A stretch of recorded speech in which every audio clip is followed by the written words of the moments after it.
తెలియజేస్తున్నాను. దేవుడు మిమ్మల్ని అందరినీ దీవించునుగాక. పరిశుద్ధ బైబిల్ గ్రంథంలో నుండి ఒక వాక్యాన్ని అందరము చదువుకుందాం. పేతురు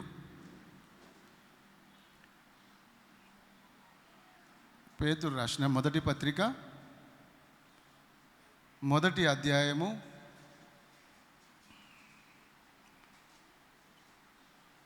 పేతురు రాసిన మొదటి పత్రిక మొదటి అధ్యాయం. బైబిల్ ఉన్న వాళ్ళందరము చూద్దాం.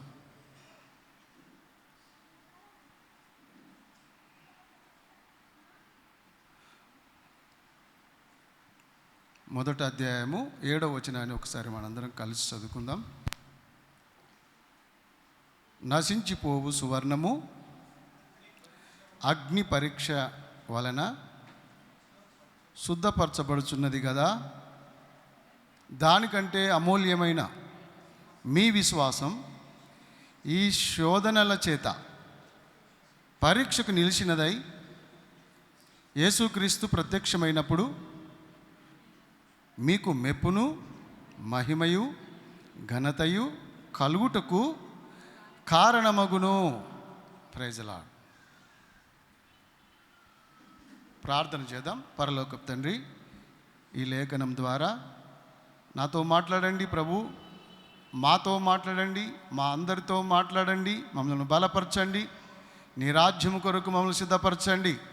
వినే చెవులు, గ్రహించే హృదయాన్ని మాకు దయచేయండి. యేసు ప్రభు నామములో ప్రార్థన అడుగుతున్నాం తండ్రి, ఆమెన్. హల్లెలూయా. దేవుని వాక్యంలో మనం చదువుకున్నటువంటి వాక్యం పరీక్ష అని రాయబడ్డది. మీ విశ్వాసమునకు పరీక్ష వచ్చినప్పుడు మీరు నిలబడాలి, నిలిచి ఉండాలి, పడిపోవద్దు, చెడిపోవద్దు, జారిపోవద్దు, కానీ నిలిచి ఉండాలి. ప్రభు నమ్ముకున్నటువంటి బిడ్డలు నిలిచి ఉండడానికి ప్రయత్నం చేయాలి. పడగొట్టుటకు సాతాను సిద్ధంగా ఉన్నాడు. మన విరోధి అయిన అపవాది ఎవరిని మృంగుదునా అని గర్జించు సింహం వలె వెతుకుతూ తిరుగుతున్నాడు.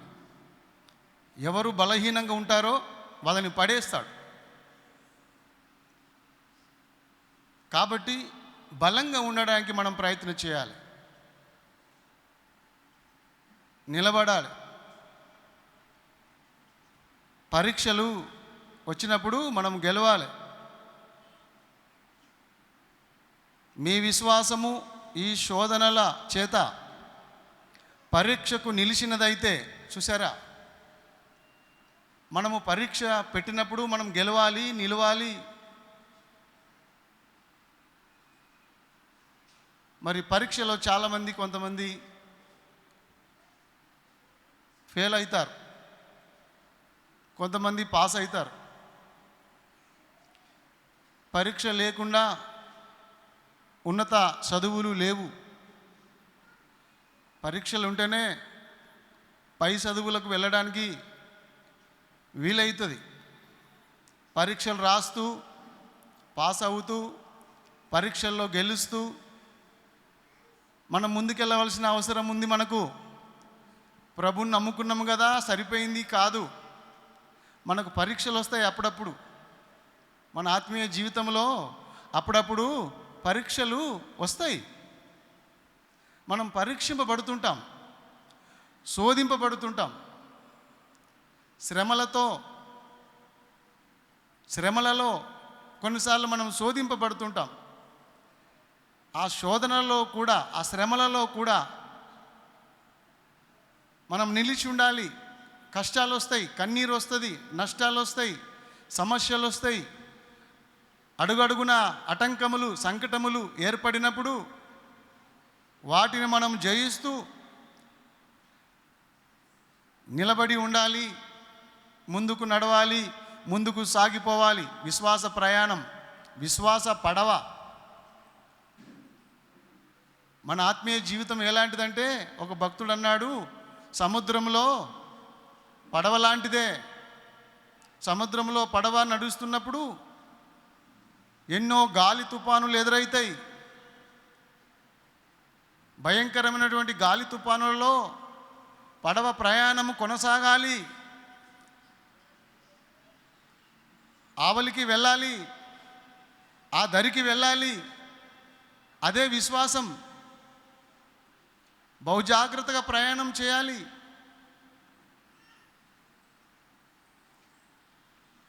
విశ్వాస జీవితం అనేది ఒక పోరాటం.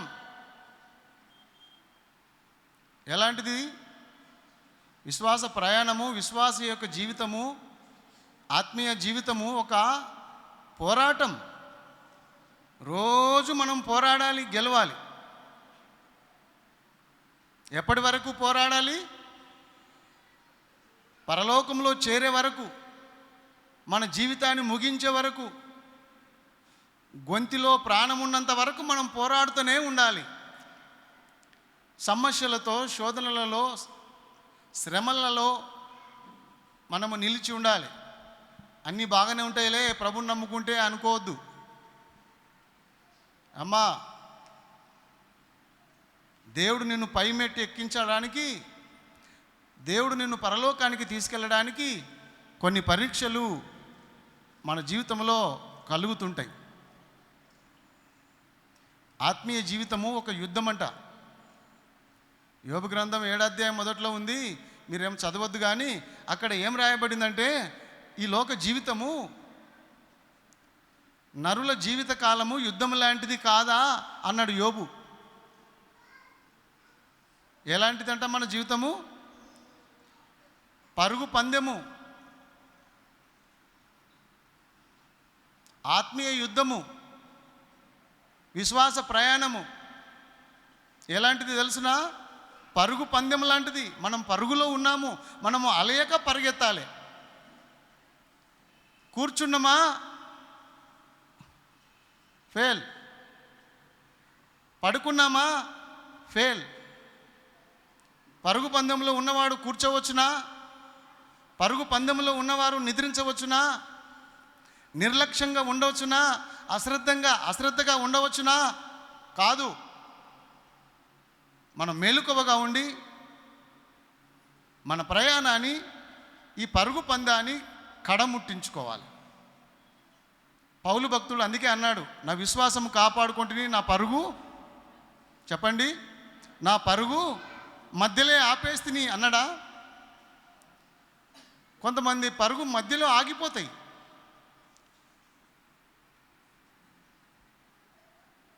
నటనడి సముద్రంలో పుట్టి ఆగిపోయినట్టు కొంతమంది ఆగిపోతారు.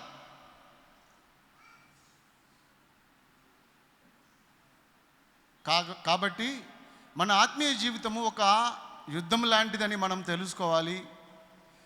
మన ఆత్మీయ ప్రయాణము ఒక పోరాటం అని తెలుసుకోవాలి. తిమోతికి రాశాడు పౌలు భక్తుడు, నువ్వు పోరాడు, నిరంతరం పోరాడు, దురాత్మ శక్తులతో పోరాడు, ఆటంకములతో పోరాడు, శోధనలు వచ్చినప్పుడు వాటిని గెలవడానికి పోరాడు, సమస్యలు వచ్చినప్పుడు వాటిని గెలవడానికి పోరాడు. నువ్వు నిలిచి ఉండాలి, నువ్వు గెలవాలి. మన యేసు ప్రభు సమస్తమును గెలిచాడు. ఆయన ఎన్నడూ ఓడిపోలేదు. స్తోత్రం చెప్పండి, హల్లెలూయా. ఆయన బిడ్డలు కూడా ఓడిపోరు. ఎన్ని సమస్యలు వచ్చినా ఆయన వైపు చూస్తున్న బిడ్డలు ఓడిపోరు. వాళ్ళు ఎన్నటికీ గెలిచేవారు. ప్రకటన గ్రంథము 12వ అధ్యాయం 8వ వచనంలో చక్కటి మాట ఉంది, మీరు ఎవరైనా చదవండి. ఈ సందర్భంలో గుర్తుకొచ్చింది. ప్రకటన 12:8. ఆ ఘట సర్పము దాని దూతలను యుద్ధము చేసిరి గాని, దాని దూతలు సంఘముతో, సేవకులతో, సంఘ దేవుని బిడ్డలతో యుద్ధం చేసిరి గాని గెలవలేకపోయిరి. హల్లెలూయా.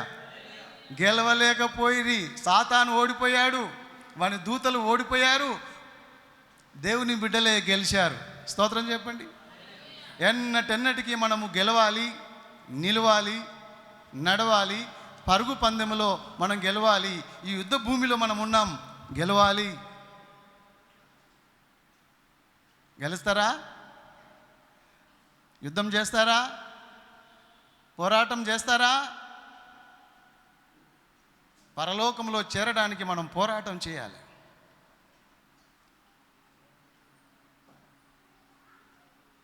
దైవరాజ్యం అభివృద్ధి కొరకు పోరాటం చేయాలి. దేవుని సంకల్పాలు నెరవేర్చడానికి మనం పోరాటం చేయాలి. మన భారతదేశం రక్షింపబడడానికి, మన ప్రపంచం రక్షింపబడడానికి, మన రాష్ట్రము రక్షింపబడడానికి, మన ప్రజలందరూ రక్షింపబడడానికి మనము పోరాటం చేయాలి. ప్రపంచమంతా రక్షణ పొంది దేవుని రాజ్యంలో చేరాలి, పోరాటం చేయాలి. అనుదినము పోరాటమే. దేనితో మనకు పోరాటం? పొద్దున్న లేస్తే శరీరముతో మనం పోరాటం. శరీరాన్ని గెలవాలి, శరీర కోరికలను గెలవాలి, శరీర ఇచ్ఛలను గెలవాలి. శరీరము ఎన్నో కోరుతుంది, ఈ లోకాన్ని కోరుకుంటుంది శరీరం. శరీర ఆశలు వేరు, శరీర ఇచ్ఛలు వేరు, శరీర కోరికలు వేరు, ఆత్మీయ కోరికలు వేరు.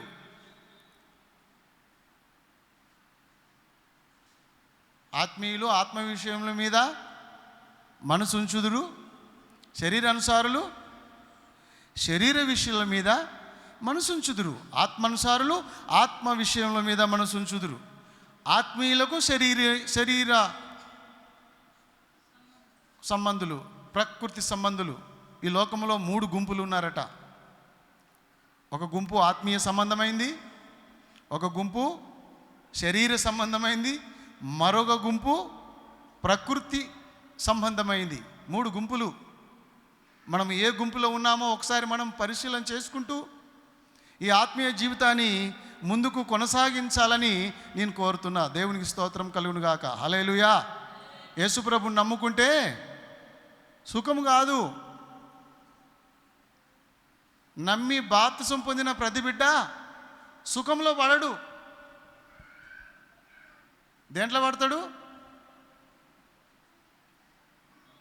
శ్రమలు. నీతిమంతులు కలుగు ఆపదలు అనేకములు. మరి నువ్వు నీతిగా బ్రతకాలనుకుంటే శ్రమలను అనుభవించవలసి ఉంది, కష్టాలను అనుభవించవలసి ఉంది, శోధనలను అనుభవించవలసి ఉంది, నిందలను అవమానములను కొన్నిసార్లు మనం అనుభవించవలసి ఉంది, చేయని నేరాలను మనము అనుభవించవలసి ఉంటుంది. బైబిల్లో ఒక చోట రాయబడింది, సద్భక్తితో బ్రతకను ఉద్దేశించిన వాళ్ళందరూ హింస పొందుదురు. బైబిల్లో దేవుడు రాశాడు, సద్భక్తితో బ్రతకను ఉద్దేశించిన వాళ్ళందరూ కూడా హింస పొందుదురు. అమ్మా, కాబట్టి కష్టాలు వచ్చినప్పుడు, శ్రమలు వచ్చినప్పుడు మనం ఎప్పుడు కూడా అధైర్యపడవద్దు, దిగజారిపోవద్దు, కృంగిపోవద్దు. మనం నిలబడాలి. ఇవన్నీ కామనే. తాత్కాలికంగా ఈ శ్రమలు వస్తూనే ఉంటాయి, పోతూనే ఉంటాయి. కష్ట సుఖములు జీవితంలో కలిసే ఉంటాయి. ఎప్పుడు సుఖం అనుకోవద్దు, ఎప్పుడు కూడా కష్టాలు ఉండవు. కష్టము సుఖము కలిసి కొనసాగుతుంటుంది జీవితంలో. సుఖమున్నా ఒక రకమే ఉండాలి, కష్టమున్నా ఒక రకమే మన విశ్వాస ప్రయాణంలో ముందుకు సాగాలి. పౌలు భక్తుడు అన్నాడు, ఏమని? ఆకలితో నుండ నెరుగుదును, కడుపు నిండి ఉండుట నాకు తెలుసు. ఆయన ఇంకేమంటాడు? దినస్థితిలో, సంపన్న స్థితిలో, ఏ పరిస్థితిలోనైనా నేను ఒకే రకం ఉంటాను. ఆస్తులు అంతస్తులు ఉన్నాయని మురిసిపోను, అవి లేవని ఏడవను.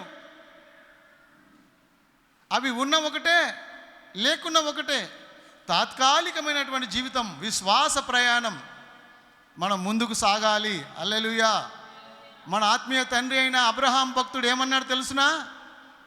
ఈ లోకంలో మనము యాత్రికులము, పరదేశులమై ఉన్నాము. ఈ లోకంలో మనం ఎలా ఉండాలి? యాత్రికులము, పరదేశులము. యాత్రికులు ఎలా ఉంటారు? ప్రయాణంలోనే ఉంటారు. పరదేశులు ఎలా ఉంటారు? తన స్వదేశానికి వెళ్ళడానికి ఈ దేశంలో ప్రయాణం చేస్తూనే ఉంటారు.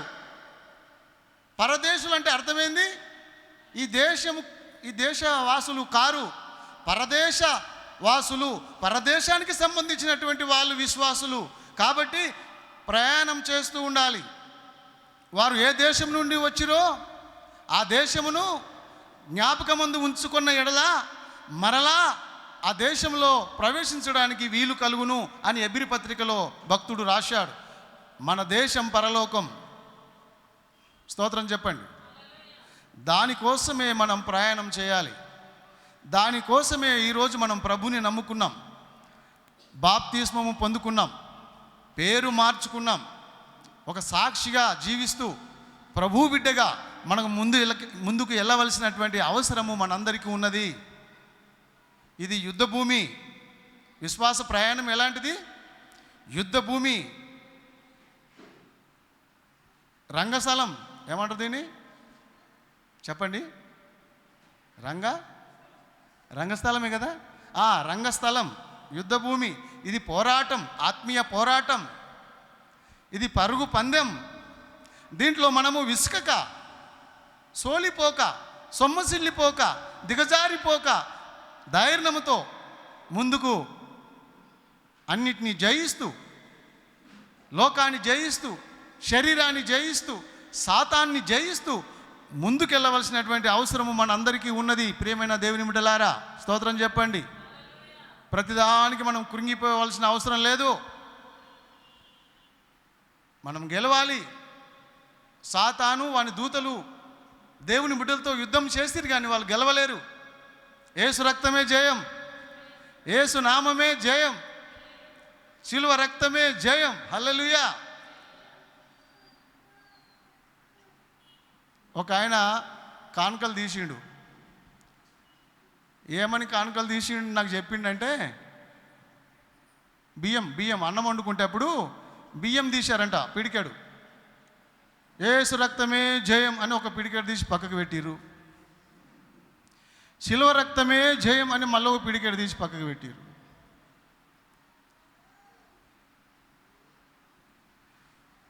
ఇంకోటి మర్చిపోయారు అని చెప్పిన నేను. యేసు రక్తం జయం, శిలువ రక్తం జయం, యేసుక్రీస్తు నామమునకు సంపూర్ణ విజయం. ఇంకొకటి తీయమని చెప్పిన. మీరు అన్నం వండుకుంటే అప్పుడల్లా యేసు రక్తం జయం, శిలువ రక్తం జయం, యేసుక్రీస్తు నామమునకు సంపూర్ణ విజయం, 3 తీయమని చెప్పిన. ఆయన ఇక్కడే కూర్చున్నాడు. 3 పిడికలు తీసి మా ఇంటికి బియ్యం పంపించారు. దేవునికి స్తోత్రం. హల్లెలూయా. ఎవరు నేర్పిరయ్యా మీకు ఈ బియ్యం తీసుడు? యేసు రక్తం చేయము, శిలువ రక్తం చేయము. 2 తీసిరంట, రోజుకు 2 పిడికిలు తీస్తురంట. నేను చెప్పిన, మరి సంపూర్ణ యేసయ్య నామమునకు సంపూర్ణ విజయం తీయరా? అది కూడా తీయమంటే తీస్తాడు. హల్లెలూయా.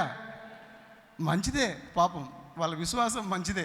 ఎవరు నేర్పిరో వాళ్ళు కూడా మంచిదే నేర్పారు, వీళ్ళు కూడా మంచిగా చేస్తున్నారు. అలా నేర్పడం మంచిదే. మరి మీరు తీస్తున్నారా? మీరు వండుకుంటప్పుడు కృతజ్ఞత అర్పణలు తీస్తున్నారమ్మా? బియ్యం కడిగేటప్పుడు ఏం చేయండి మీరు? 3 పిడికిలు తీసి పెట్టాలి. ఏంటిదంట అది? యేసు రక్తం, శిలువ రక్తం, యేసుక్రీస్తు నామం, సంపూర్ణ విజయం. నాకు ఆ మాట విని నవ్వుకున్నా, ఒక విధంగా సంతోషపడ్డా. ఇది బాగానే ఉందే అనిపించింది. మీరు కూడా కృతజ్ఞ అర్పణలు తీయండి ఇంట్లో. ఏగి చిన్నది ఎందుకులే, ఒకటేసారి సంచిస్తారంటారా? 25 కిలోల బ్యాగ్ తెచ్చిస్తా అనుకుంటుండ్రా? మరి నీ 25 కిలోల బ్యాగ్ ఏమొద్దు. నువ్వు దేవుని మాటకు లోబడి తీసిందే చాలు. ఆమేన్. హల్లెలూయా. నువ్వు చేయాల్సిందే చేయి. అది చేయవు, 25 కిలోల బ్యాగు రాదు. అది లేదు, ఇది లేదు. ఏమన్నట్టు మరి ఇది? దేవుని ఆజ్ఞ నెరవేర్చండి. దేవుని స్తోత్రం, హల్లెలూయా. అయితే నేనేం చెప్పదలుచుకున్నానంటే అంశం ఏంటంటే, దేవుడు పెట్టిన పరీక్షలో ఓడిపోయిన వారు, గెలిచిన వారు. దేవుడు పెట్టిన పరీక్షలో గెలిచిన వారు, ఓడిపోయిన వారు. అంశం అది. ఎవరు గెలిచారు దేవుడు పెట్టిన పరీక్షల్లో? ఒక ముగ్గురు గురించి జ్ఞాపకం చేసుకుందాం. హల్లెలూయా. దేవుడు పెట్టిన పరీక్షలో గెలిచిన వారు ఉన్నారు, ఓడిపోయిన వాళ్ళు కూడా ఉన్నారు. గెలిచిన వారు ఎవరు? చాలామంది ఉన్నారు గెలిచిన వాళ్ళు. ఒక ముగ్గురిని గుర్తు చేస్తా. దేవుడు పెట్టిన పరీక్షలో వాళ్ళు గెలిచారు. హల్లెలూయా. పాస్ అయ్యారు. మనకు కూడా కొన్ని పరీక్షలు వచ్చినప్పుడు మనం కూడా పాస్ అవ్వాలి. సరే, దేవుడు పెట్టిన పరీక్షలో పాస్ అయిన వ్యక్తి ఎవరంటే అబ్రహాం. స్తోత్రం చెప్పండి. హల్లెలూయా. మన ఆత్మీయ తండ్రి, విశ్వాసులకు తండ్రి అయినటువంటి వాడు అబ్రహాము. అబ్రహాముకు దేవుడు పరీక్ష పెట్టినప్పుడు ఏం చేశాడు? అబ్రహాము పాస్ అయ్యాడు, గెలిచాడు. దేంట్లో పెట్టాడు పరీక్ష? మీకు తెలుసు. మిమ్మల్ని అడిగితే మీరు చెప్తారు. ఏం పరీక్ష పెట్టాడు దేవుడు అబ్రహాంకి? పాసరమ్మ చెప్పింది చూడు. కొడుకుని ఇమని అడిగిండు. ఇది ఇంతింత పరీక్ష కాదబ్బో, గుండెలు వలిగి సావాలి ఈ పరీక్ష. టెన్షన్, షుగర్ బీపీ ఉన్న వాళ్ళకి పెరగాలి. ఇది సామాన్యమైన పరీక్ష అయితే కాదు, ఇది భయంకరమైన పరీక్ష. ఇలాంటి పరీక్షలు గెలవడము మన నుంచి కాదు, నా నుంచి అయితే కాదు. ఇంకొక విషయం ఏంటంటే, అబ్రహాముకు 10 మంది పిల్లలు ఉంటే ఒక కుమారుని ఇయ్యా అంటే ఒకవేళ ఇస్తే ఇవ్వచ్చునేమో. కానీ అబ్రహాముకి 10 మంది పిల్లలు లేరు కదా. అప్పుడు అడగంగా ప్రార్థన చెయ్యంగా 25 సంవత్సరాలు ప్రార్థన చేశాడట. ఎన్ని సంవత్సరాలు? 25 సంవత్సరాలు ప్రార్థన చేయగా 100 సంవత్సరాలు అయింది ఆయన వయసు. 100 సంవత్సరాలకి అబ్రహాంకి శారమ్మ 90 సంవత్సరాల ముసలమ్మ, ఇద్దరు కూడా ముసలోలే. పిల్లలు కనే వయసు నుడిగిపోయింది. పిల్లలయ్యే అవకాశాలు సంపూర్ణంగా తొలగిపోయినాయి.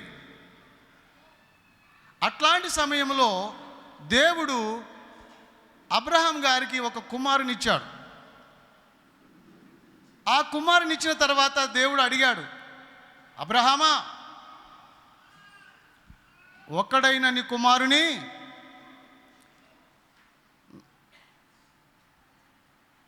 నాకు బలి ఇయ్యి అడిగాడు. నీకొక్కడైన కుమారుని నాకు బలిగా ఇయ్యి, బలిగా అర్పించు అని చెప్పగానే అబ్రహాము ఎలా ఫీల్ అయ్యాడో ఒకసారి మీరు ఆలోచిస్తే తెలుస్తుంది.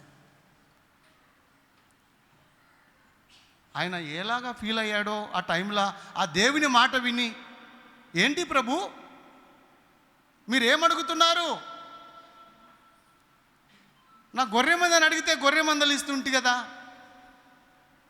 మేకల మందని అడిగితే ఇస్తుంటి కదా, కొవ్విన దూడలైనా సరే ఇస్తుంటి కదా, వెండిని కానీ బంగారం కానీ మీరు ఏది అడిగినా ఇస్తుంటి కదా ప్రభువా. ఏమడిగారు ప్రభువా మీరు? ఎలాంటి పరీక్ష పెట్టారు ప్రభువా మీరు నాకు?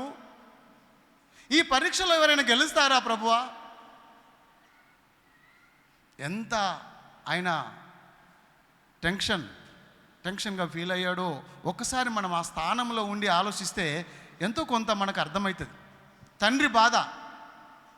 లేక కుమారునిచ్చి ఆ కుమారుని తిరిగి నాకు బలిగా అర్పించమంటావా? ఈయన గొర్రె పిల్లనా మేక పిల్లనా? ప్రభువా ఏమడిగారు ప్రభువా?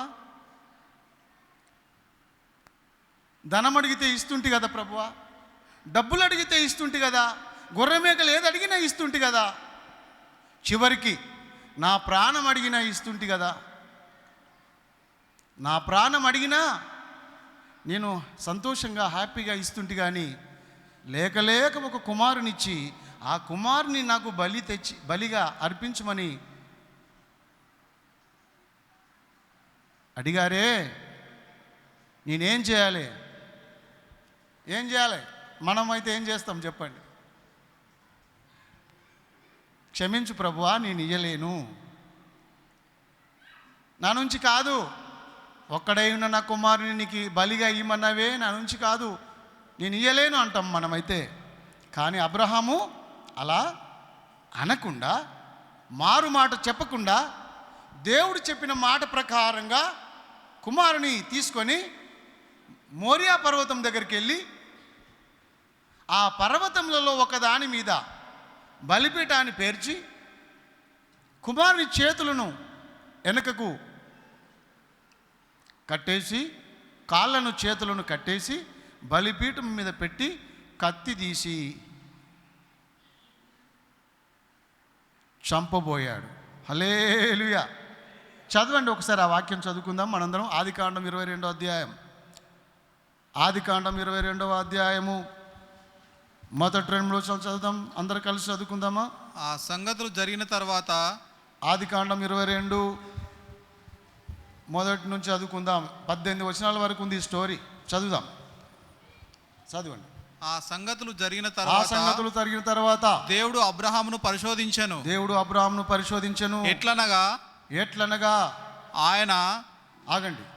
ఎట్లనగా ఆయన అబ్రహామా అని పిలువగా అతడు చిత్తం ప్రభువా నేను.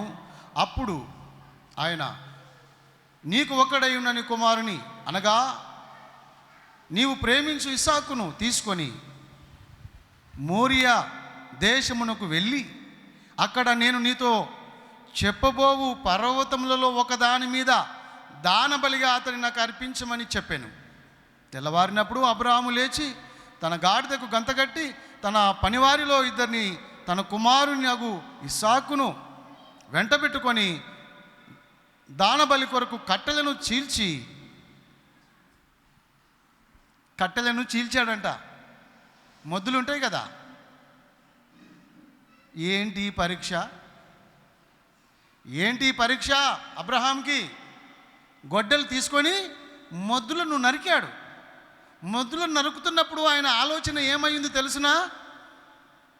నా కుమారుని ఈ చెక్కల మీద పడుకునబెట్టి బలి అర్పించాలని ఆ గొడ్డలతో చెక్కలను నరుకుతూ, మొద్దులను నరుకుతూ ఒక చెక్కల మూట తయారు చేశాడు. ఆ మాట చదవండి, ఎంత కష్టంగా అనిపిస్తుందో. హల్లెలూయా. ఏమంటాడైనా? ఇస్సాకును వెంటబెట్టుకొని దానబలి కొరకు కట్టెలను చీల్చి లేచి దేవుడు తనతో చెప్పిన చోటికి వెళ్ళెను. 3వ నాడు అబ్రహాము కన్నులెత్తి దూరం నుండి ఆ చోటును చూచి తన పనివారితో, మీరు గాడిదతో ఇక్కడనే ఉండుడి, నేనును ఈ చిన్నవాడును అక్కడికి వెళ్ళి దేవునికి మొక్కి మరలా మీ యుద్ధకు వచ్చేదమని చెప్పి. హల్లెలూయా. ఏమంటున్నాడు దేవుడు? మరొక మాట అబ్రహాం ఏమంటున్నాడు తెలుసునా? మేము మరలా వస్తాము అంటున్నాడు. పనివారు మీరు ఇక్కడే ఉండండి, నేను ఇస్సాకు ఆ పర్వతం దగ్గరికి వెళ్ళి మరలా తిరిగి వస్తాము. ఎంత గొప్ప విశ్వాసం ఇది! ఇస్సాకు ఎలా వస్తాడు? ఇస్సాకును బలిగా అర్పించినాక మేము మరలా వస్తామని ఎలా అంటున్నాడు అబ్రహాము విశ్వాసం గలవాడు. హల్లెలూయా. దేవుడు అన్యాయస్తుడు కాడు. అడగగా ఇస్సాకునిచ్చిన దేవుడు, ఇస్సాకు వలన నీ సంతానాన్ని విస్తరింపజేస్తానని చెప్పిన దేవుడు, నీ సంతానము ఆకాశ నక్షత్రముల వలె విస్తరింపజేస్తా అబ్రహామా అని వాగ్దానం చేసిన దేవుడు, ఇష్కరేణుల వలె నీ సంతానాన్ని విస్తరింపజేస్తానని వాగ్దానం చేసిన దేవుడు, నమ్మదగిన దేవుడు. ఇస్సాకును బలిగా ఇచ్చిన ఆయన మళ్ళీ తిరిగి ఇస్సాకును ఇవ్వగలడని నమ్మి విశ్వాసముతో అబ్రహాము ప్రయాణం చేశాడు. హల్లెలూయా. మేము అందుకే తిరిగి మరలా నీ దగ్గరికి తిరిగి వచ్చేదామని చెప్పాడు. చదువుదాం ఇంకా. దహన బలికి కట్టెలు తీసుకొని తన కుమారుడు ఇస్సాకు మీద పెట్టి తన చేతిలో నిప్పును కత్తిని పట్టుకొని పోయెను. హల్లెలూయా. ఇక్కడ అబ్రహాం చరిత్ర మనందరికీ సాధారణంగా క్రైస్తవ బిడ్డలకు తెలుసు. మరి అబ్రహాంకు పెట్టిన పరీక్ష చాలా భయంకరమైన పరీక్ష. అమ్మా సహోదరుడా, ఒకవేళ ఇలాంటి కఠినమైన పరీక్ష దేవుడు నీకు పెడితే నువ్వు నిలవగలవా? నిలిచి గెలవగలవా? ఇలాంటి పరీక్షలు వచ్చిన కొన్నిసార్లు మనము నిలవాలి. స్తోత్రం చెప్పండి. హల్లెలూయా. నిలవాలి. దైవజనులు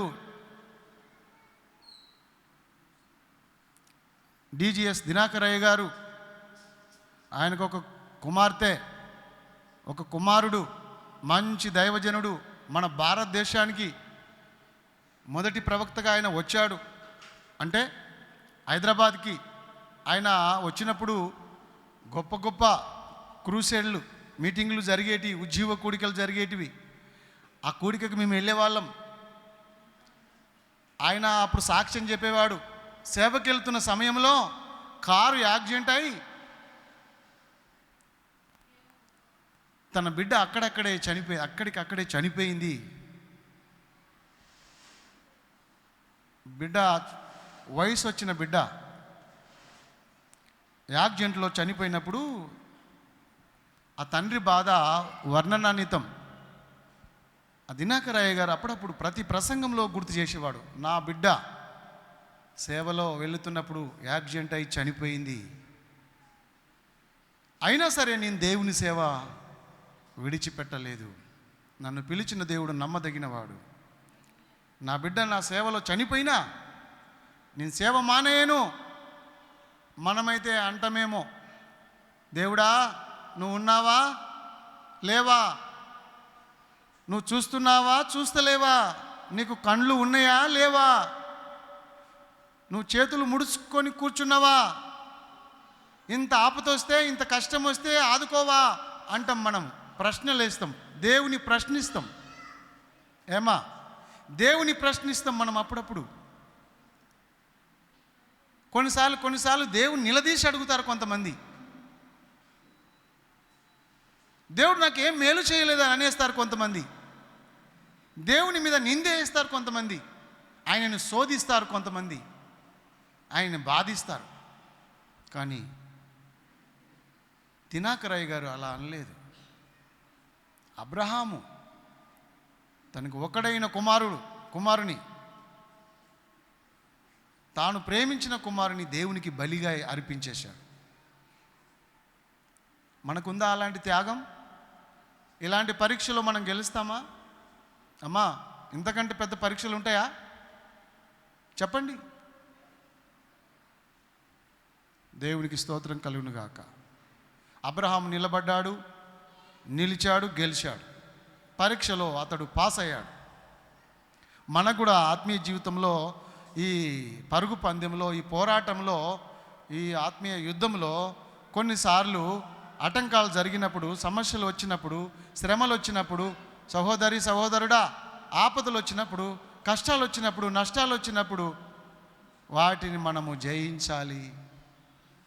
వాటిని ప్రభు కొరకు జయించాలి. స్తోత్రం చెప్పండి. ముగించుకుందాం. స్తోత్రం చెప్పండి. హల్లెలూయా. అబ్రహాంకి ఎలాంటి పరీక్ష వచ్చింది? భయంకరమైన పరీక్ష. ఆ పరీక్షలో ఆయన గెలిచాడు. విశ్వాసులు అలాగే ఉండాలి. ఏమైనా పర్వాలేదు. మొన్న ఒక సేవకుని 2 కుమారులు గోదావరిలో తానం చేయడానికి వెళ్ళి అక్కడే చనిపోయారు. 2 కుమారులు ఆయనకు, వయసుకు వచ్చిన కుమారులు. చనిపోయాడు. ఆయన చాలా వేదన పడ్డాడు.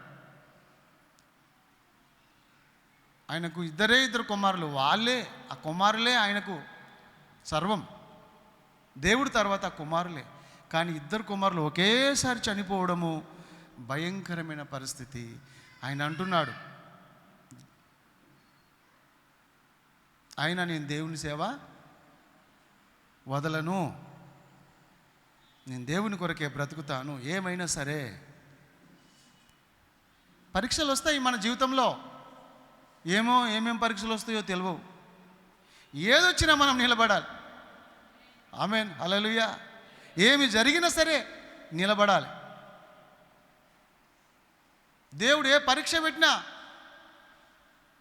దాంట్లో మనము సహనముతో, ఓపికతో ప్రభువులో ప్రార్థించి నిలవాలి.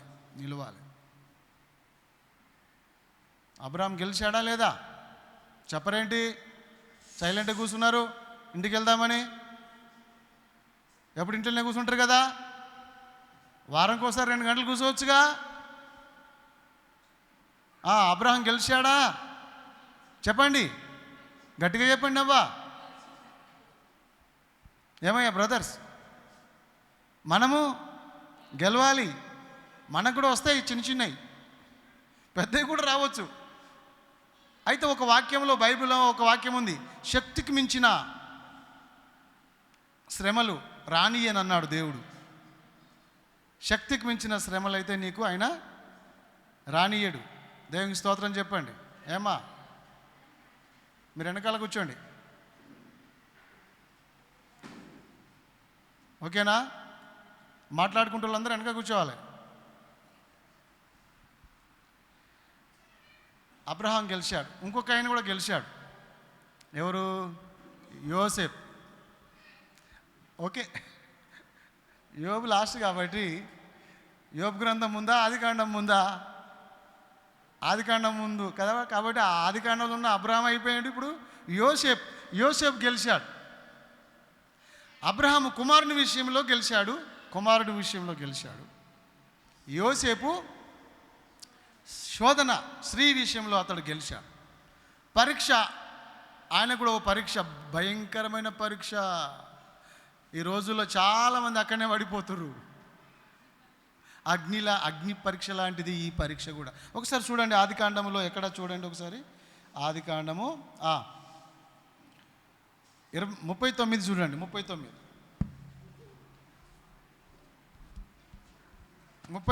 ఆదికాండం 6వ వచనం చదువుకున్నాం. అతడు తనకు కలిగినదంతయు యోసేపు చేతికి అప్పగించి, తాను ఆహారము తినుటకు తప్ప తనకేమీ ఉన్నదో ఏమీ లేదో విచారించిన వాడు కాడు. యోసేపు రూపవంతుడును సుందరుడనై ఉండెను. అటు తర్వాత అతని యజమానుని భార్య యోసేపు మీద కన్ను వేసి తనతో శయనించుమని చెప్పెను. అతడు ఒప్పక, నా యజమానుడు తనకు కలిగినదంతయు నా చేతికి అప్పగించను కదా, నా వశమున తన ఇంటిలో ఏమి ఉన్నదో అతడు ఎరుగడు. ఈ ఇంటిలో నాకంటే పైవాడు ఎవడునూ లేడు. నీవు అతని భార్యవైనందున నిన్ను తప్ప మరి దేనిని నాకు అప్పగింపై ఉండలేదు. కాబట్టి నేనిట్లు ఇంత ఘోరమైన దుష్కార్యము చేసి దేవునికి విరోధముగా పాపము కట్టుకొందునని తన యజమానుని భార్యతో అనెను. దినదినము ఆమె యోసేపుతో మాటలాడుచుండెను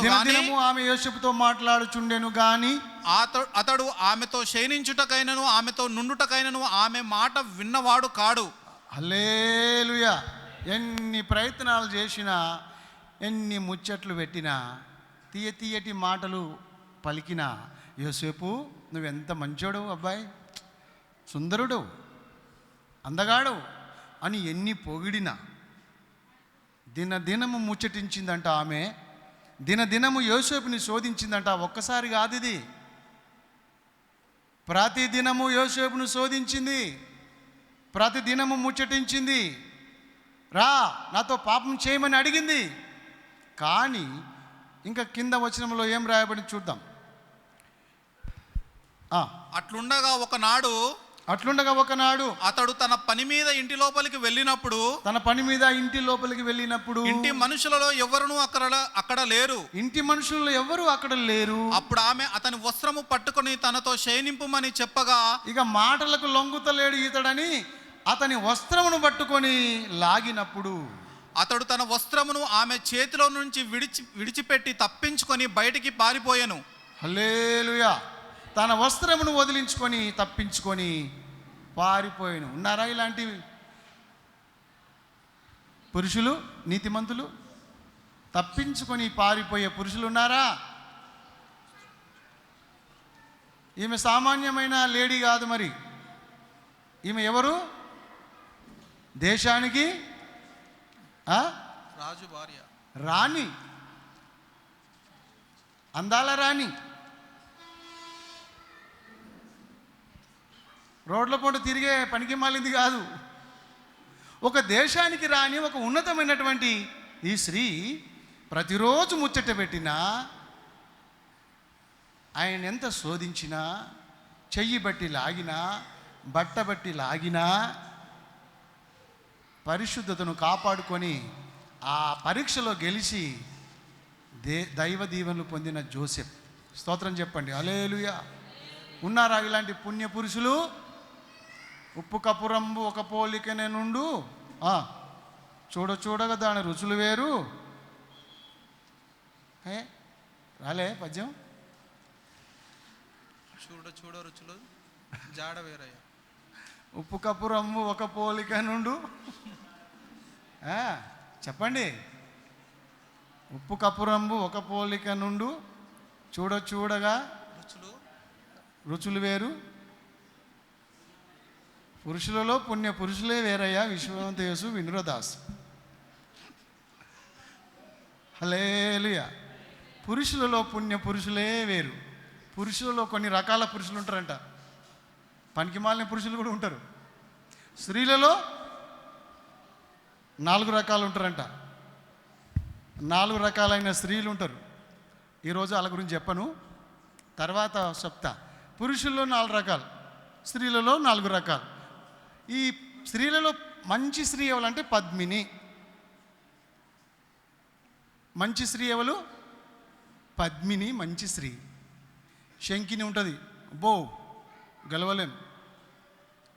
4 ఉంటారు వాళ్ళు. చిత్తిని అని చెప్తుండవు, చిత్తిని ఉంటుంది, ఇంకా కష్టమే. 4 రకాల స్త్రీలు. 4 రకాల స్త్రీలలో మంచి స్త్రీ ఎవరు? పద్మిని. పద్మిని జాతి వేరు. ప్రతివ్రతలు పద్మిని, ఆమె ధన్యురాలు. హల్లెలూయా. ప్రియమైన దేవుని బిడ్డలారా, ఈ పుణ్యపురుషుడు పారిపోయాడు. నా దేవుని దృష్టిలో ఇంత గొప్ప పాపం నేను చేయలేను, ఈ దుష్కార్యం నేను చేయలేను, ఈ దుర్మార్గ పని నేను చేయలేను, ఈ పాపం నేను చేయలేనమ్మా తల్లి, నీకు ఒక దండం తల్లి. అన్నిటి మీద నాకు అధికారం ఉంది, కానీ నీ మీద నాకు అధికారం లేదు. నా యజమానుడు నీ మీద నాకు అధికారం ఇయ్యలేడమ్మా, తప్పమ్మా. దేవుడు చూస్తున్నాడమ్మా పైనుండి. ఎవరు లేరంట ఆ టైంలో. అక్కడ ఎట్లా రాయబడింది చూడండి మాట. ఇంటిలో ఏమి ఉన్నదో ఎక్కడ చదువునా, విన్నవాడు కాదు. వస్త్రము 13వ వచనం చదువు. 13వ వచనం.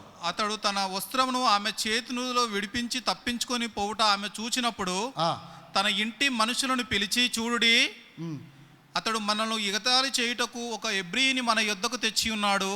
నాతో శయనింపవలననే వీడు నా యొద్దకు రాగా నేను పెద్ద కేక వేసి తిని. నేను పెద్ద, అబ్బా ఎంత దొంగ, ఈమె పెద్ద కేక వేసిందా? ఆయన మీద నింద వేస్తుంది.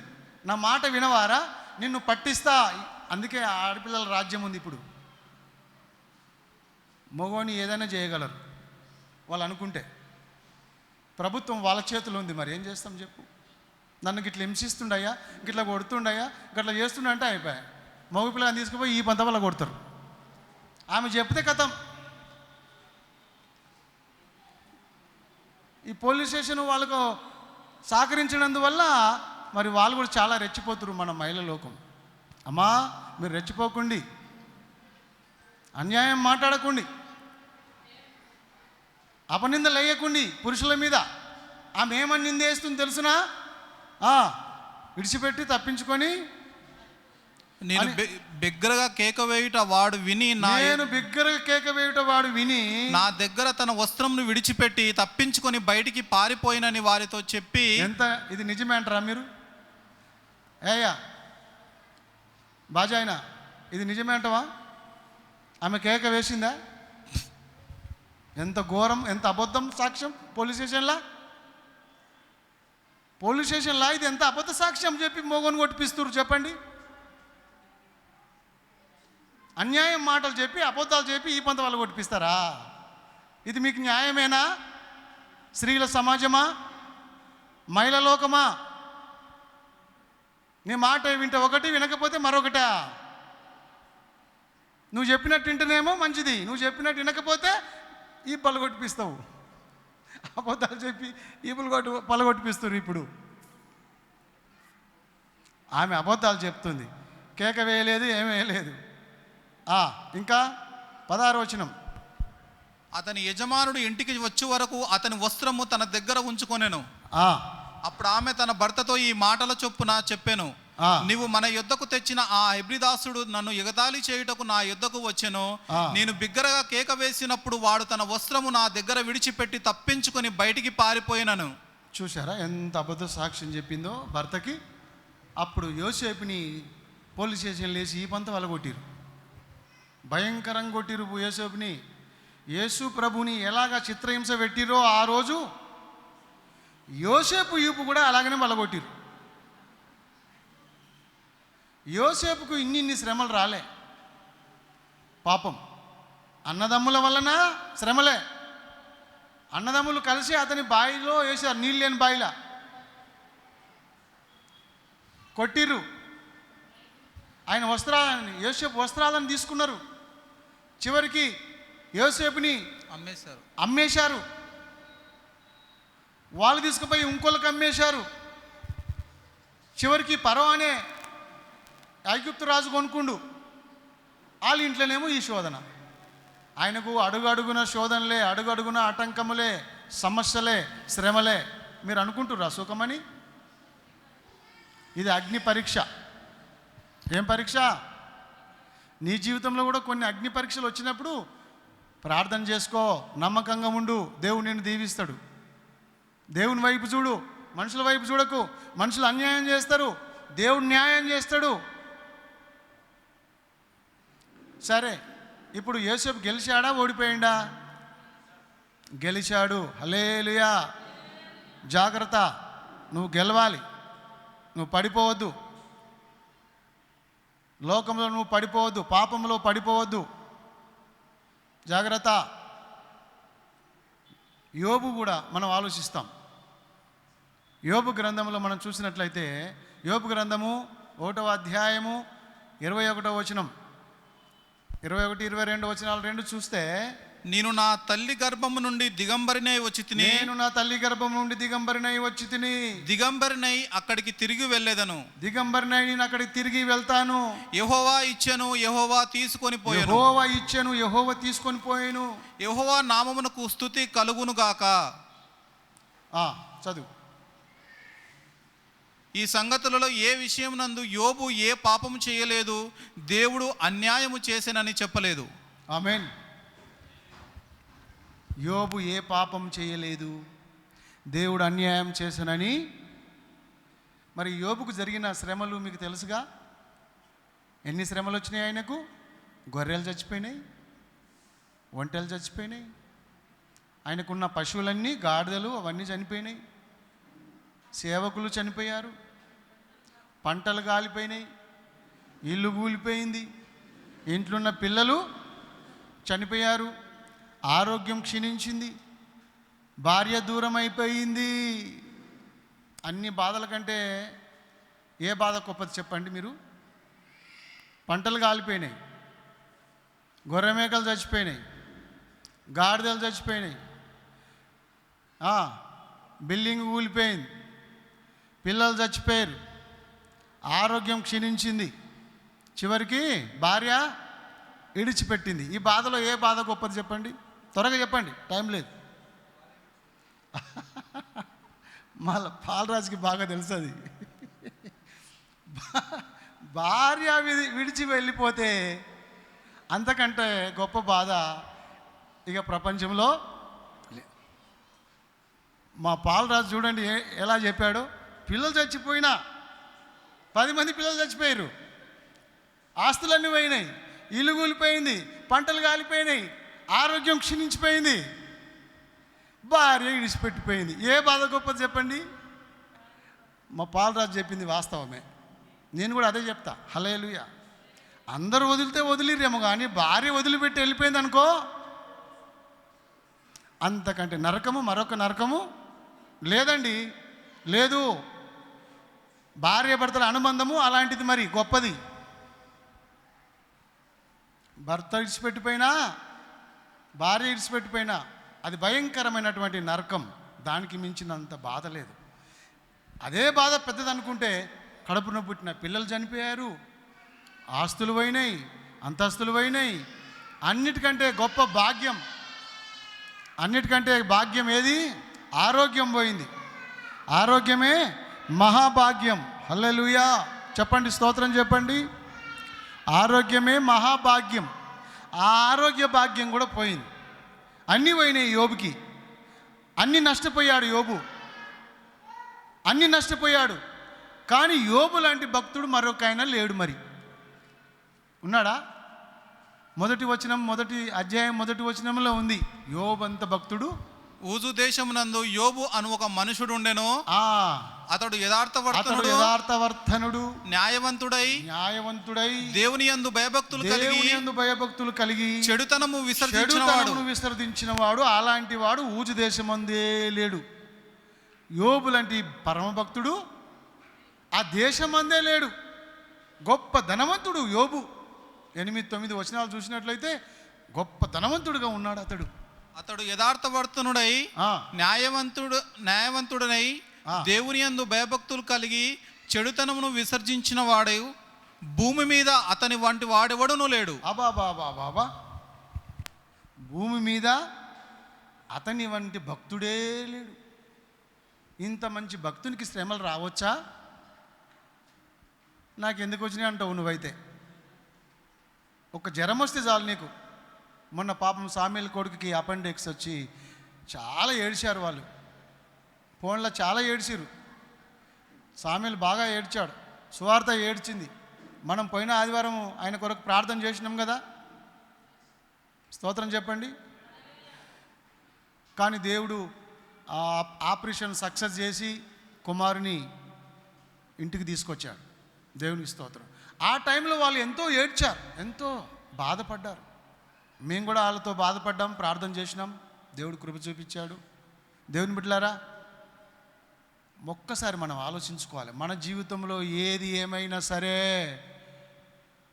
భూమి ఆకాశం ఒకటైనా సరే, 6,100 అయినా 100,6 అయినా సరే, తల క్రిందులైనా సరే, యేసయ్య కోసం మనం నిలబడాలి. హల్లెలూయా. లోకమంతా ఒకటై కోడై కూసినా సరే, మనల్ని అపరాధులుగా లోకము నిందించిన సరే, లోకం మీ మీద చెడ్డ మాటలు పలికి, మీ మీద అబద్ధముగా చెడ్డ మాటలు పలికినప్పుడెల్లా మీరు సంతోషించి గంతులు వేయండి. లోకం మిమ్మల్ని ద్వేషిస్తుంది, లోకం మిమ్మల్ని అసహించుకుంటుంది, లోకం మిమ్మల్ని చిన్న చూపు చూస్తుంది. అయినా మీరు ధైర్యంగా ఉండాలి, ప్రభు కొరకు నిలబడాలి, గెలవాలి. ఇద్దరికి గొడవ వచ్చింది, ఇద్దరు స్నేహితులకు గొడవ వచ్చింది. తిడుతున్నోడు గెలిచినట్ట, పడుతున్నోడు గెలిచినట్ట? చెప్పాలి, పరీక్ష, ఇదొక పరీక్ష. తిడుతున్నోడు గెలిచినట్ట, పడుతున్నోడు గెలిచినట్ట? ఏమ్మా? అగో పాసరమ్మ ఈ మాట కూడా చెప్పిందమ్మో, పడ్డోడు ఎప్పుడు చెడ్డోడు కాదు, పడ్డోలే గెలిచినట్టు, ఓపిక పట్టినోళ్ళే గెలిచినట్టు. ఈమె టకా టకా టకా తిట్టేస్తూ ఉంటుంది, ఒక ఆమె ఓపిక పడుతుంది. ఎవరు గెలిచినట్టు చెప్పండి అమ్మా, మీరు జ్ఞానవంతులు చెప్పండి. ఓపిక పడిన ఆమెనా, తిట్టిన ఆమెనా? గెలవాలంటేనే మనం ఓపిక పట్టాలి. ఈ చెంప కొడితే ఏ చెంప ఇవ్వాలి? ఈ చెంప ఇవ్వాలి, అదే గెలిచినట్టు. మనం 2 కొట్టుడు కాదు, ఓడించుడు కాదు, 10 మాటలు తిట్టి రావడం కాదు, 10 మాటలు పడు. ఏమంటావు? నువ్వు గెలవాలి. వాళ్ళు కొట్టిరా పడు, తిట్టిరా పడు, ఏదన్నా గుంజుకుర్రా వదిలిపెట్టు. ఏమంటావు? ఏమంటావు? మనము గెలవాలి. ఒక భక్తుడు అన్నాడు, విల్సను ఒక కోటీశ్వరుడు. విల్సన్ అనే ఒక భక్తుడు పెద్ద కోటీశ్వరుడు. ఆయన ఒకరోజు ఏం చేసిండు తెలుసిన? బ్యాంకుకి వెళ్ళి 20 లక్షలు బ్యాగులో పెట్టుకొని తీసుకొని వస్తున్నాడు. మార్గ మధ్యలో త్రోవలో దొంగలు దోసుకొని పోయారు, బ్యాగును గుంజుకొని పారిపోయారు. ఆ విల్సన్ అనే భక్తుడు మెల్లగా ఇంటికి వచ్చి ప్రశాంతంగా కూర్చున్నాడు. ఈ విషయం స్నేహితులకు తెలిసింది. స్నేహితులు వచ్చి, విల్సన్ అయ్యయ్యో అలా జరిగిందా, 20 లక్షలు గుంజుకున్నారా అని చెప్పడానికి, ఓదార్చడానికి వచ్చారు. వస్తే విల్సన్ ఏం చేశాడు తెలిసిన? వాళ్ళకు మంచి విందు ఏర్పాటు చేసి మూసి నవ్వుతున్నాడు. విల్సన్, నీకు బాధ లేదా 20 లక్షలు పోయినందుకు అంటే విల్సన్ అన్నాడంట, నాకేం బాధ లేదండి. నిన్ను దోసుకోలేదా దొంగలు? దోసుకున్నారు. ఏం దోసుకురు దొంగలు? భూ సంబంధమైన సంపద దోసుకున్నారు, కానీ పర సంబంధమైన సంపదను వాళ్ళు దోసుకోలేదు. అందుకే దేవునికి స్తోత్రం అన్నాడంట ఆయన. వచ్చిన స్నేహితులు ఏం ఓదార్చాలి ఈయనని, ఆయన్నే మమ్మల్ని ఓదారుస్తున్నాడు. 20 లక్షలు పోయిన ఆయన్నే. మళ్ళొక మాట అన్నాడు విల్సన్ గారు, నేను దోచబడిన కానీ దొంగని కాదు అన్నాడు ఆయన. అందుకే దేవునికి స్తోత్రం అంటుండు. ఏంటండి? నేను దోచబడిన కానీ దొంగని కానందుకు దేవునికి స్తోత్రం అని చెప్తుండు. మరొకటి చెప్పి ఏం చెప్తుండు తెలిసిన? ఇలా జరగడం నాకు మొదటిసారి, అందుకే దేవునికి స్తోత్రం అన్నాడు. మళ్ళోటి చెప్పిండు, ఇంకేంటిది విల్సన్ గారు, వాళ్ళు నన్ను చంపలేదు, దేవునికి స్తోత్రం అన్నాడు. ప్రాణహాని చేయలేదు, అందుకు దేవునికి స్తోత్రం. అన్ని స్తోత్రాలే 20 లక్షలు పోయినోడు. నువ్వు చెప్తావా అలాగా? 20 లక్షలు పోయినాయి, దేవుడు ఉన్నాడా లేడో? దేవుని మీద మన్నువాడా? షాటెడ్ మన్నెత్తి పోసిందట ఒక ఆమె. సూర్యుని ముఖాన పోస్తే ఆమె ముఖంలో పడదంట. ఏమా, షాటెడ్ మన్నెత్తి సూర్యుని ముఖంలో పోస్తే తిరిగి ఆ షాటెడ్ మన్ను ఆమె ముఖంలో పడ్డది అంట. మనమైతే దేవుని తిట్టుకుంటాం, సనుగుతాం, గునుగుతాం. యోబు భక్తుడైతే దేవుడు అన్యాయం చేసిండని చెప్పలేదు, ఏ పాపము యోబు చేయలేదు.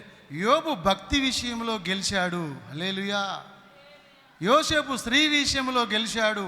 అబ్రహాము కుమారుని విషయంలో గెలిచాడు.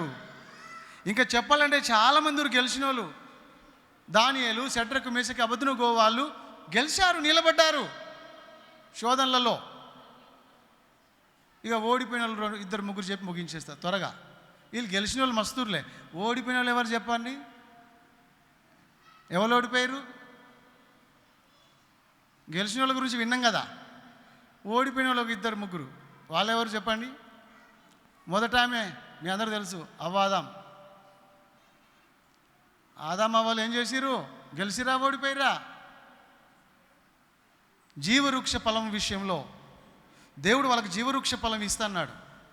నిరంతరము జీవించే జీవవృక్ష ఫలములు ఆదాము తినకముందే వద్దన్న పండు తిని దేవుని ఆజ్ఞను అతిక్రమించి దేవుని మాటలు త్రోసివేసి తూలనాడి పాపం చేసి దేవునికి దూరం అయిపోయారు. జీవవృక్ష ఫలములను పోగొట్టుకున్నారు, అడవి పాలైపోయారు. ముళ్ళ తుప్పలు, గచ్చ పొదలలో దున్నుకొని బ్రతికేవలసిన శాపగ్రస్తమైన జీవితము వచ్చింది. వాళ్ళు పాపం చేసి ఓడిపోయారు. ఎవరాలు ఓడిపోయిన వాళ్ళు చెప్పండి? ఆదాము అవ్వలు ఓడిపోయారా లేదా? మనం నిలవాలి. దేవుడు వద్దన్న పనిని మనము చేయొద్దు. మన బుద్ధి ఎలాంటిదంటే వద్దన్న పనేమో చేస్తాము, చేయమన్న పనేమో చెయ్యం. వద్దన్నదే చేస్తాం, చెయ్యమన్నది చెయ్యం. ఇది మానవ నైజం, పాపి యొక్క లక్షణం, అవిశ్వాసి యొక్క లక్షణం. చెయ్యమన్నది చెయ్యరు, చెయ్యమన్నది చెయ్యరు, వద్దన్నది చేస్తారు.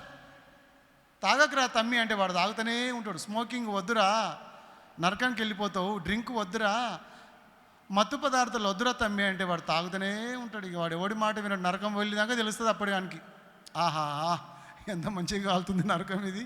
పట్ట పట్ట పట్ట పట్ట పట్ట పట్ట ఒళ్ళు కాలి ఆ మంటలో ఆయన శరీరము కాలుతూ కొవ్వు కరుగుతున్నప్పుడు అప్పుడు గుర్తుకొస్తాయి ఈ మాటలన్నీ. నరకంలో తమ్ముళ్ళు, చెడు సావాసం మానేసేయండి, మత్తు పదార్థాలు మానేసేయండి.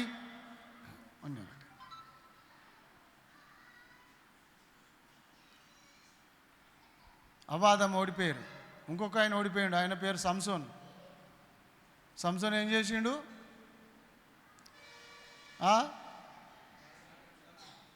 యోసేపు ఏమో స్త్రీ విషయంలో గెలిస్తే సంసోన్ ఏమో ఓడిపోయాడు. అన్యుల పిల్లలు వెంబడిపోయి దేవుని ఆజ్ఞను పక్కకు పెట్టేసి దేవుడు సంసోన్ని పుట్టించాడు ఇశ్రాయేలీల రక్షణ కోసం. ఇశ్రాయేలీలకు ఒక రక్షకుడిగా ఉండాలని పుట్టిస్తే ఒక ఢిల్లీలను చూసి ఒక ఫిలిస్తీన్ల అమ్మాయిని చూసుకొని ఆమె విషయంలో అతడు పడిపోయినట్టు బైబిల్లో రాయబడ్డది. ఓడిపోయిండు. జాగ్రత్త. గేహాజీ ఓడిపోయిండు భక్తి విషయంలో. గేహాజీ డబ్బుకు ఆశపడి డబ్బు వెంబడిపోయి భక్తిని విడిచిపెట్టేశాడు. చివరికి కుష్ఠరోగం తెచ్చుకొని తన కుటుంబం అంతా కూడా కుష్ఠరోగులై భార్య పిల్లలకు ఏం తెచ్చిపెట్టిండు? కుష్ఠరోగం తెచ్చిపెట్టిండు గేహాజీ. ఈ లోక ధనాన్ని ఆశించి, లోక భోగాన్ని ఆశించి, దైవజనునికి ఇష్టం లేకపోయినా ఇతడు ఇష్టపడి ఆ డబ్బు తెచ్చి, ఆ డబ్బు మూటలు, ఆ బంగారము, ఆ వెండి, ఆ వస్త్రాలు, ఆ డబ్బు తెచ్చి పాతి పెట్టుకుండంట ఇంట్లో. ఎక్కడ పెట్టుకుండు? ఇంట్లో పాతి పెట్టుకుండు. దైవజనునికి తెలవకుండా రహస్యంగా దాచిపెట్టుకొని వస్తే దైవజనుడు అన్నాడు, గేహాజీ ఇప్పటిదాకా లేవు, ఎక్కడ పోయినావు నాయనా? కనబడలేవు, ఎక్కడికి పోయినావు అంటే ఇక్కడ పని ఉండి ఒక ఇంట్లో కుటుంబ ప్రార్థన చేసి వచ్చిన అన్నాడంట. అబ్బా, కుటుంబ ప్రార్థన చేసి వచ్చినావా? నా మనసు నీతో రాలేదా? ఇది డబ్బులు సంపాదించుకున్న సమయమా? ద్రాక్ష తోటలు నాటుకొని వాటి ఫలాలు అనుభవించే సమయమా ఇది? గేహాజీ, ఎందుకు ఇలాగా నువ్వు చేశావు? ఆ నయోమానికి వచ్చినటువంటి కుష్ఠరోగము నీకు, నీ సంతతికి వచ్చునుగాక. శపింపబడ్డాడు. ఎవరు? గేహాజీ. ఓడిపోయాడు. ఇలాగ ఓడిపోయిన వాళ్ళ చరిత్ర చూస్తే చాలామంది ఉన్నారు. ఇజ్రాయేలీలు ఓడిపోయారు, కానానులో చేరలేకపోయారు. ప్రియమైన దేవుని బిడ్డలారా, నేనేం చెప్పదలుచుకుంటున్నాను? ఈ వాక్యాన్ని వింటున్న దేవుని బిడ్డలారా, ఎలాంటి శ్రమలు వచ్చినా, అగ్ని పరీక్షలు వచ్చినా, సమస్యలు వచ్చినా మనము నిలవాలి, గెలవాలి. దేవుని యొక్క పరుగు పందెంలో గెలవాలి. ఈ పోరాటంలో మనం గెలవాలి. ఈ యుద్ధ భూమిలో నిలిచి మనము గెలవాలి. దేవుని రాజ్యం చేరుకోవాలి. హల్లెలూయా. ఓడిపోవద్దు. మనం గెలవాలి, నిలవాలి. ప్రార్థన చేసుకుందాం. అందరు లేచి నిలబడదామా? ప్రార్థన. నీకు ఎలాంటి సమస్యలు వచ్చినాయో నీకు తెలుసు. నువ్వు ఎలా శోధించబడుతున్నావో దేవుడు సన్నిధిలో నీ శోధనలు నీకు తెలుసు, నీ బలహీనతలు నీకు తెలుసు. దేవుని సన్నిధిలో ప్రార్థన చేద్దాం. యేసయ్యా, నన్ను గెలిపించు ప్రభువా, నన్ను గెలిపించు నాయన. నేను ఓడిపోవద్దు నాయన. నేను నిలవాలి, గెలవాలి. అందరూ ప్రార్థన చేసుకుందాం. యేసయ్యా, నన్ను గెలిపించయ్యా, నన్ను నిలబెట్టు ప్రభువా, పడిపోకుండా చెడిపోకుండా నన్ను కాపాడయ్యా. హల్లెలూయా, హల్లెలూయా, హల్లెలూయా, హల్లెలూయా. అందరు ప్రార్థన చేసుకుందాం. పరలోకపు తండ్రి, నాతో మాట్లాడావు, నీ ప్రియమైన బిడ్డలతో మాట్లాడావు. బిడ్డలను బలపరిచి ఎలాంటి శ్రమలు వచ్చినా, కష్టాలు వచ్చినా, కన్నీరు వచ్చినా, నిందలు వచ్చినా, అవమానములు వచ్చినా, పరిస్థితులు ఏదేమైనా నీ కొరకు లేచి నిలిచి గెలుచుటకు సహాయం చేయమని, పరలోక రాజ్యానికి నడిపించమని, అబ్రహాములాగా, యోసేపులాగా, యోబు భక్తుల్లాగా మేము నిలిచి సమస్యలలో గెలవడానికి సహాయం చేయి, శోధనలలో గెలవడానికి సహాయం చేయి. ప్రభువా, మమ్మల్ని గెలిపించమని మమ్మల్ని అందరినీ నీ చేతులకు సమర్పించుకుంటూ, శిలువ రక్తమే జయం, యేసు రక్తమే జయం, ప్రభువైన యేసుక్రీస్తు నామమునకే జయం. ఈ నామం పేరట మమ్మల్ని గెలిపించి నడిపించమని యేసు నామములో ప్రార్థించి వేడుకుంటున్నాను తండ్రి. ఆమేన్. హల్లెలూయా. Praise the lord. God bless you.